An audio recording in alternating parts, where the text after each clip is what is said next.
Portfolio দেখেন, পোর্টফোলিওটার গুরুত্ব কতটুকু। পোর্টফোলিও ছাড়া আমরা যেমন ডিজাইনিংয়ের সার্টিফিকেট পাবো একটা সার্টিফিকেট, ইন্ডাস্ট্রিতে গিয়ে সার্টিফিকেট দেখবে, এটা খুব রেয়ার। সার্টিফিকেট দেখবেই না বলতে গেলে, খুব কম। এডুকেশনাল সাইটগুলিতে যদি আপনি যান, তখন আপনি যদি টিচিংয়ে যান, আপনি সার্টিফিকেট পাশাপাশি থাকলে আপনার ডিজাইনিং ব্যাকগ্রাউন্ড আছে, আপনার সার্টিফিকেট দেখবে। কিন্তু আপনাকে জাজ করবে কিসের বেসিসে? একটা পোর্টফোলিওর বেসিসে। এখন ফর এক্সাম্পল, আঞ্জুমান এখন টাইডাই পারে, বাটিক পারে, শিবরি পারে, হ্যান্ড পেইন্ট পারে, এইসব কাজগুলি সে ভালো পারে। আমরা দেখছি বলে বলতে পারছি ভালো পারে। কিন্তু একটা আননোন জায়গায়, প্লেসে যদি সে যায় এবং সে যদি বলে যে, সে বলল যে আমি আমার সিভি, আমার বায়োডাটা দিলাম, দেওয়ার পরে বললো যে আমি এই কাজটা ভালো পারি, তখন কি চাবে? আপনার কোনো ভিডিও রেফারেন্স আছে কি না, আপনার কোনো পিকচার আছে কি না, অথবা আপনার কোনো করা কাজ আছে কি না, প্র্যাকটিক্যাল একটা ডকুমেন্ট চাবে, তাই না? একটা এভিডেন্স চাবে, যেটা দেখে বোঝা যাবে। তো ডিজাইনিং বা ক্রিয়েটিভ বা আর্টওয়ার্ক, এই ফিল্ডটাতে, বা একজন আর্কিটেকচার, ইন্টেরিয়র ডিজাইনার, আপনি প্রিভিয়াস কী কাজ করেছেন সেটা কিন্তু স্যাম্পল পিকচার আপনি যদি দেখাতেন, আপনি কোন জায়গায় কাজ করেছেন, কী বড় বড় আপনি আর্কিটেকচারের যে বিল্ডিংগুলিতে কাজ করেছেন, কীরকম ফেমাস কোনো বিল্ডিং আছে কিনা, বা ভালো কোনো কাজ হয়েছে কিনা, এরকম কাজ করেছেন, বা ডিজাইন কীরকম করেছেন সেটা স্যাম্পল যদি আমাদের দেখাতে পারতেন, তাহলে আমরা ওখান থেকে আইডিয়া নিয়ে আমি কীরকম চাচ্ছি আপনি করতে পারতেন, তাই না? এটা বলবে। তো আপনি যে যখন ইন্টারভিউ ফেস করবেন, আপনি বললেন যে আপনি ডিজাইনার হিসেবে সিভি জমা দিলেন, এখন জব করতে আছেন, তখন দেখবে কি? মেইন ডিজাইনার দেখবে পোর্টফোলিও। পোর্টফোলিওটা কি? পোর্টফোলিও হচ্ছে একজন ডিজাইনারের সব নথিপত্র, বাংলায় যদি বলি নথিপত্র, যেখানে সব তার বেস্ট কাজগুলি রাখা হয়। এবং বেস্ট কাজগুলি যখন থাকবে, আপনি কিসে স্কিল, সেই স্কিলটা প্রুফ করার জন্য সেখানে ডকুমেন্টস হিসেবে কিছু পিকটোরিয়াল ছবি থাকে, ঠিক আছে? তো ডিজাইনারদের, ফ্যাশন ডিজাইনারদের কী হয়, সেটা হচ্ছে আপনার থিম বেসিসে কাজ করা হয়। এখানে আমরা যেহেতু ডিজাইনাররা বিভিন্ন জায়গা থেকে ইন্সপিরেশন নেয়, তো একটা ইন্সপিরেশন থাকে, টার্গেট গ্রুপ থাকে, মানে টার্গেট মার্কেট অথবা টার্গেট পিপল থাকে, একটা ক্লায়েন্ট প্রোফাইল থাকে। সেই ক্লায়েন্ট কীরকম, আপনার ইন্ডিভিজুয়াল ক্লায়েন্ট হতে পারে, মাস মার্কেট হতে পারে, সেরকম ক্লায়েন্ট প্রোফাইল আমরা এখানে দেখছি। কাস্টমার প্রোফাইল যেটাকে বলি, ক্লায়েন্ট প্রোফাইল বলতে পারি। তারপর হচ্ছে ক্লায়েন্ট প্রোফাইলের উপর বেস করে আমি একটা ডিজাইন চিন্তা করি। এখন ক্লায়েন্টের ডিমান্ড থাকতে পারে যে আমি এই টাইপের এই জিনিসগুলি পরবো, যে আমি একটা ধরেন একটা ক্যাজুয়াল ওয়্যার পরবো, অথবা পার্টি ওয়্যারে, পার্টিতে একটা যাবো, পার্টিতে আমি এই ক্যাটাগরির ড্রেস চাচ্ছি, মানে এই ধরনের ড্রেস চাচ্ছি। সে একটা কিছু ক্লু দিবে হয়তো, সেই ক্লুর উপর বেস করে ডিজাইনারকে তার কাজ করতে হবে। তো এর মধ্যে যেমন চলে আসে থিম বোর্ড, সে একটা থিম বোর্ড তৈরি করবে, যে সে ওকেশন নিয়ে বা সিজন নিয়ে সে একটা থিম বোর্ড তৈরি করবে, মুড বোর্ড তৈরি করবে, কালার কী নেবে, ড্রেস ক্যাটাগরি কী নেবে, কী মেকআপ হবে, কী হেয়ার স্টাইল হবে, এবং যেই ডিজাইনটা দিচ্ছে সেটা ট্রেন্ডি কি না। মুড বোর্ডটা শুধু এটা না, মুড বোর্ড যে তৈরি করবো, মুড বোর্ড বা থিম বোর্ড যেটাকে বলছি আমরা, টোটাল থিমটা ওখানে ফুটে ওঠে। আমরা একটা পেজের মধ্যে টোটাল কনসেপ্টটা ফুটিয়ে তোলা, যে কী লুক হবে, ফ্যাশনে যে লুকটা আমরা দিচ্ছি। লুক কিন্তু অনেক ভেরিয়েশন লুক আছে, আমি যদিও ডিটেইল আলোচনা করবো আপনাদের, আলাদা ইন্ডিভিজুয়াল টপিকসগুলো নিয়ে এক একটা ক্লাস যাবে আমাদের। যে মুড বোর্ড আমরা শিখবো, এখানে ইন্সপিরেশন বোর্ড করা শিখবো, এবং সেটাকে কোলাজ কম্পোজিশন করে নেট থেকে বিভিন্ন জায়গা থেকে আপনি কীভাবে ইন্সপিরেশনটা কী সেটা শিখবো। তো মুড বোর্ড করবো আমরা।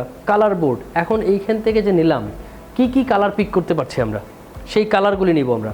কালার নিলাম, নেওয়ার পরে আমরা এটা করবো ইলাস্ট্রেশন, ড্রয়িং করব।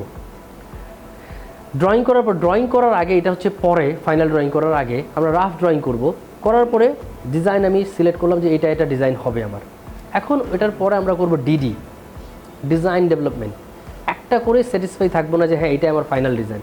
এটার পর আমরা করবো কি ডিডি, যেটাকে বলা হয় ডিজাইন ডেভেলপমেন্ট, আর পেজ অনুযায়ী বলা হয় ডিডিএস, ডিজাইন ডেভেলপমেন্ট শিট, ঠিক আছে? তো প্রোডাক্ট ডেভেলপমেন্ট যেটা পার্ট, আমরা সেটাকে করবো কি একটা প্রোডাক্টে ফাইনাল ডিজাইনে পৌঁছানোর আগে একটা ডিজাইনকে 6টা ডিজাইনে, মিনিমাম 6টা আর কি, 8টা 10টা আরও অনেক বেশি করে। তো একটা ডিজাইনকে ধরেন আপনি 6টা ড্রেস বানাবেন, তাহলে একটা ডিজাইনের জন্য কয়টা করছি? 6টা। তাহলে 6টা ডিজাইনে 36টা। 36টা থেকে আমরা বেস্ট 6 সিলেক্ট করব। বুঝতে পারলাম? ধরেন আপনি একটা এই শেপ করেছেন, এই শেপের মধ্যে কি ডেভেলপমেন্ট হতে পারে। কোনোটা সেকেন্ড ডেভেলপমেন্ট, আপনি এটারে কলারটা একটু চেঞ্জ করলেন, বাটনের কালার চেঞ্জ করলেন, পকেটিং চেঞ্জ করলেন, কাটেন্সিও অ্যাড করলেন, অন্য কালারের ফ্যাব্রিক যদি থাকে সেটা করলেন কালেকশনের সাথে ম্যাচ করে, মানে টোটাল যে কালেকশনটা হতে যাচ্ছে আপনার, মানে একটা ড্রেসের 8টা বা 10টা ড্রেসের সেট আপকে বলা হয় কালেকশন।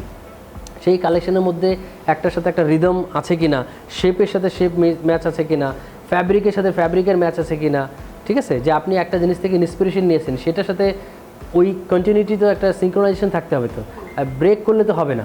তাই না? যেমন আমরা গান শুনি, একটা প্যারা গেল, পরের প্যারাটা তো ওই ছন্দ ধরেই হয়, সুর ধরেই হয়, রিদমিক ওয়েতে। ঠিক মোটিভে যেমন রিপিটেশন যদি ব্রেক হয়, তাহলে ঠিক ড্রেসের মধ্যেও কিন্তু ওইরকম একটা সিঙ্ক্রোনাইজেশন থাকতে হবে, লিঙ্ক থাকতে হবে একটা, যে হঠাৎ করে out of track, out of shape. এখন আপনি বানাচ্ছেন মডার্ন একটা কন্টেম্পোরারি ডিজাইন, আপনি চলে গেলেন একদম ভিক্টোরিয়ান এজের একটা গাউন এরকম ফোলা, তাহলে কি ওটার সাথে ওটা মিললো? ওই শেপও মিললো না, ওই ড্রেসের ক্যাটাগরিও মিললো না, এবং ওর সাথে লুকটাও মিলছে না। সো সেই জিনিসটা, হ্যাঁ, তো এরকম ইমব্যালেন্স করা যাবে না। ঠিক আছে, আমরা এই কাজগুলি করবো এখানে। তারপরে কি, ইলাস্ট্রেশন যখন করলেন, করার পর টেকনিক্যাল ড্রয়িং, এটাকে বলা হয় টেকনিক্যাল ড্রয়িং অথবা ফ্ল্যাট ড্রয়িং। এখানে ফ্ল্যাট ড্রয়িং নামে দেওয়া আছে, আপনি টেকনিক্যাল ড্রয়িংও লিখতে পারেন। টেকনিক্যাল ড্রয়িং কি, এই প্রোডাক্টগুলি আপনি নিজেদের সব তৈরি করবেন না, বা আপনার দেশেও হচ্ছে না, আপনি বাইরে কোথাও পাঠাবেন, বাইরে কোথাও দিবেন, যে ডিজাইনগুলি অন্য কোথাও থেকে আপনি প্রডিউস করে নেবেন, সেই ডিজাইনের টেকপ্যাক দেখে, টেকপ্যাক বলা হয় আবার, বা টেকনিক্যাল ড্রয়িং পেক, স্পেসিফিকেশন শিটও বলা হয় এটাকে, যে টোটাল ডিটেলিং আপনি পড়লে স্লিভ লেন্থ এতটুকু, কাফ লেন্থ এতটুকু, কাফ হাইট এতটুকু, স্লিভ ওপেনিং এতটুকু, কলার হাইট এতটুকু, বডি এতটুকু, টোটাল মেজারমেন্ট দিয়ে প্যাটার্নের ইনস্ট্রাকশন যদি দেওয়া থাকে, ড্রেসটা কীভাবে প্রডিউস করতে হবে। আমি এক্সাম্পল হিসেবে যদি বলি, তাহলে দেখেন গার্মেন্টসে কী হয়, টেকপেক পাঠায়, টেকপেক দেখে কোন সুদূর দেখেন আমেরিকা থেকে, ইউরোপ থেকে পাঠাচ্ছে, তাদের টেকপেক দেখে কিন্তু বাংলাদেশে লাখ লাখ প্রোডাক্ট প্রডিউস হচ্ছে, আমরা এক্সপোর্টও করছি। তো সেখানকার ডিজাইনার এসে তো আপনাকে বলে দিচ্ছে না যে এখান থেকে, বা প্যাটার্ন মেকার যে আসছে, বা প্যাটার্ন স্যাম্পলম্যান, সে তো এসে বলছে না, হয়তো একটা স্যাম্পলের পিকচার দিচ্ছে অথবা স্যাম্পল পাঠিয়ে দিচ্ছে, কিন্তু মেইন যেটা হয়েছে সেটার টেকপেকটা দিয়ে দিচ্ছে, এবং মেজারমেন্ট চার্টটা দিচ্ছে যে এই বডি মেজারমেন্ট অনুযায়ী জিনিসগুলি হবে। তো সেই জিনিসটা আমরা তৈরি করব। তার মানে কি, আপনি শুধু লোকালি জিনিস শিখছেন না, লোকাল মার্কেটে আপনি নিজে বিজনেস স্টার্ট করতে গেলে যেভাবে যে প্রসেসটা, টোটাল ইন্টারন্যাশনাল যে প্রসেসটা, সেটা থাকছে আপনাদের মধ্যে। এবং পোর্টফোলিওটা সেটাই ফোকাস করছে যে আপনার এডুকেশনটা শুধু লোকাল মার্কেটের জন্য না, আপনি পোর্টফোলিও নিয়ে বিদেশেও যেতে পারবেন, এভাবে তৈরি করা। ঠিক আছে, তো যেটা হলো, এরপরে আমরা ফ্ল্যাট ড্রয়িং করলাম।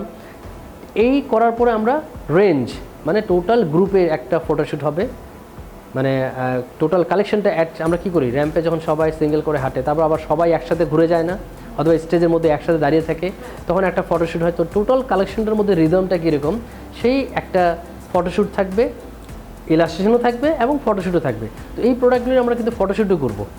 এরপর আমরা কি শিখবো, এর মধ্যে লোগো ডিজাইন করা শিখবো, এর মধ্যে আমরা হ্যান্ডটেক ডিজাইন করা শিখবো, এটার প্যাড পেজ তৈরি করব আমরা, যে বিজনেস প্যাড, আপনার যে নিশ্চয়ই প্যাড পেজ আছে আপনার, যে এটা ভাউচার যে আপনারা লেখেন, তারপরে আমরা এটা ইনভ্যালপ তৈরি করব। ঠিক আছে, আরও যদি আমাদের সময় থাকে আমরা একটা উইন্ডো ডিসপ্লে করার চেষ্টা করব, মানে উইন্ডো ডিসপ্লে করে কীভাবে উইন্ডো ডিসপ্লে করবেন, আপনি প্রোডাক্ট ডিসপ্লে করবেন, সেটার একটা আইডিয়া থাকবে। এখন এখানে ডিজিটালি ড্রয়িং করতে পারি আমরা ইলাস্ট্রেশনগুলি, এবং ম্যানুয়ালি করতে পারি, যে ম্যানুয়ালি খুব স্ট্রেংথ সে ম্যানুয়ালি করবে, দুটোই ওপেনে আছে আপনার। ঠিক আছে, সো এই কাজগুলি থাকবে। তো এই কাজটা করতে গেলে আমাদের এখানে কিন্তু অ্যাডোব ইলাস্ট্রেটর সফটওয়্যারটার কিন্তু মানে হেল্প নিতে হবে বেশি, অ্যাডোব ইলাস্ট্রেটর এবং অ্যাডোব ফটোশপ। তো আমার এখানে কিছু থাকবে, আমি সেটা দেখাবো। ঠিক আছে, আজকে আমরা যেমন থিম নিয়ে কাজ করব, তো এটা গেলো একটা থিমের, আমরা এখানে টোটাল 3টা থিম নিয়ে কাজ করব।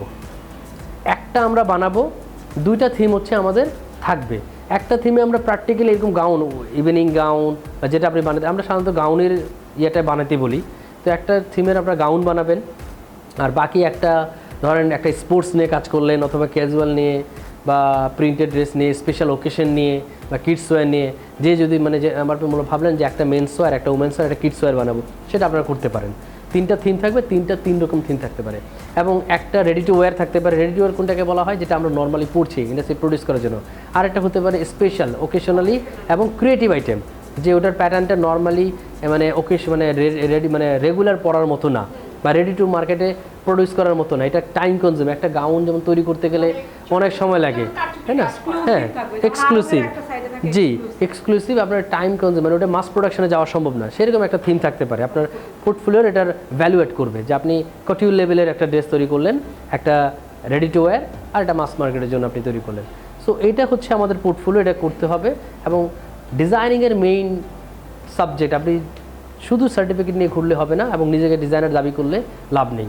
যখন আপনার পোর্টফোলিও থাকবে তখনই বলবেন। আমাদের বাংলাদেশের পার্সপেক্টিভ আমি চিন্তা করলে হবে না, আপনি যখন ডিজাইনার যখন বলছেন যখন, কিন্তু এখন তো দেখছেন বাংলাদেশে অনেক ইউনিভার্সিটি আছে, অনেক ইনস্টিটিউট আছে, ডিজাইনার বের হচ্ছে, তো সবাই কিন্তু ইন্টারভিউতে গেলেই পোর্টফোলিও নিয়েই যায়। পোর্টফোলিওটাতে দেখেন আমাদের কী কী থাকবে, পেজগুলি কী কী থাকবে, সেটা লিস্টটা নিয়ে নিই আগে। দিস ইজ পোর্টফোলিও কেস বা কভার, ঠিক আছে, এরকম একটা কাভার আপনাদের বানাতে হবে।